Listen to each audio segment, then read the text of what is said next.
বাংলাদেশ ও ভারতের মধ্যে আবারও কূটনৈতিক উত্তেজনা বৃদ্ধি পেয়েছে। ক্ষমতাচ্যুত সাবেক প্রধানমন্ত্রী শেখ হাসিনার সোশ্যাল মিডিয়ায় বক্তব্য রাখাকে কেন্দ্র করে সম্প্রতি এ উত্তাপ ছড়ায়। হাসিনার বক্তব্যকে বানোয়াট ও উস্কানিমূলক অভিহিত করে বাংলাদেশ ইতোমধ্যে আনুষ্ঠানিক প্রতিবাদ জানিয়েছে।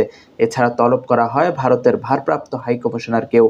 সংবাদ মাধ্যমটি বলছে, ভারতে অবস্থানরত বাংলাদেশের সাবেক প্রধানমন্ত্রী ও মানবতাবিরোধী অপরাধে ওয়ারেন্টভুক্ত আসামি শেখ হাসিনা যেন বক্তব্য না দেন, সেজন্য ঢাকার ভারতীয় ভারপ্রাপ্ত হাইকমিশনার পবন বাঘেকে তলব করে প্রতিবাদ নোট দেওয়ার পাশাপাশি আনুষ্ঠানিক প্রতিবাদ জানিয়েছে বাংলাদেশ।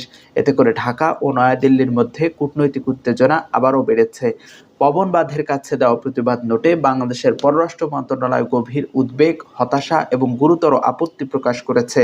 হাসিনার বিদ্বেষপূর্ণ বক্তব্য বিবৃতিগুলো ঢাকা দিল্লির মধ্যে সুস্থ সম্পর্ক গড়ে তোলার জন্য সহায়ক নয় বলেও উল্লেখ করা হয়েছে এতে। এছাড়া ভারতে থাকাকালীন সামাজিক যোগাযোগ মাধ্যম এবং অন্যান্য যোগাযোগ চ্যানেলের মাধ্যমে হাসিনাকে মিথ্যা ও উস্কানিমূলক বিবৃতি দেওয়া থেকে বিরত রাখতে পারস্পরিক শ্রদ্ধা ও বোঝাপড়ার মনোভাব নিয়ে অবিলম্বে এবং যথাযথ পদক্ষেপ নেওয়ার জন্য ভারতকে আহ্বান জানিয়েছে বাংলাদেশের পররাষ্ট্র মন্ত্রণালয়। পররাষ্ট্র বিষয়ক উপদেষ্টা মোহাম্মদ তৌহিদ হোসেন সাংবাদিকদের বলেছেন, এ বিষয়ে ভারত কী পদক্ষেপ নেয় তা আমরা পর্যবেক্ষণ করব।